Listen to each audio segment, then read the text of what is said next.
ભારતમાં આજે દર 5 વ્યક્તિએ એક વ્યક્તિ કબજિયાતની સમસ્યાથી પીડાઈ રહ્યો છે. તો આજે જાણીએ એના કેટલાક કારણો વિશે. પહેલું કારણ ફાઈબરની ઉણપ.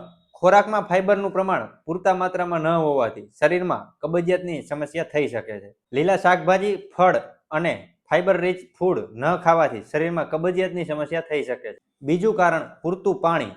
શરીરમાં પૂરતું પાણી ન પીવાથી તે નકામો કચરો આંતરડાની અંદર જામી જાય છે, જેને કારણે પણ કબજિયાત થઈ શકે છે. ત્રીજું, શારીરિક કસરતનો અભાવ. આજે કોર્પોરેટ વર્ક એટલે કે બેઠાડા જીવનશૈલીને કારણે કબજિયાતની સમસ્યા થઈ શકે છે. ચોથું કારણ જંક ફૂડ અને પ્રોસેસ્ડ ફૂડ. આજે બહારનું તળેલું, તીખું અને મેંદો વધારે પ્રમાણમાં ખાવાથી તે કબજિયાતનું કારણ બની શકે છે.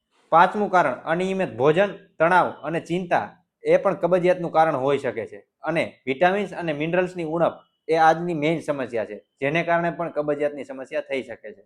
આ પાંચમાંથી તમને કબજિયાતનું કયું મુખ્ય કારણ લાગે છે? કમેન્ટમાં જરૂર જણાવજો અને આ રીલ્સ પાચન રિલેટેડ સમસ્યા ધરાવતા દરેક લોકોને શેર કરજો. મળીએ નેક્સ્ટ વિડીયોમાં. ત્યાં સુધી તમારા સ્વાસ્થ્યનું ખ્યાલ રાખો.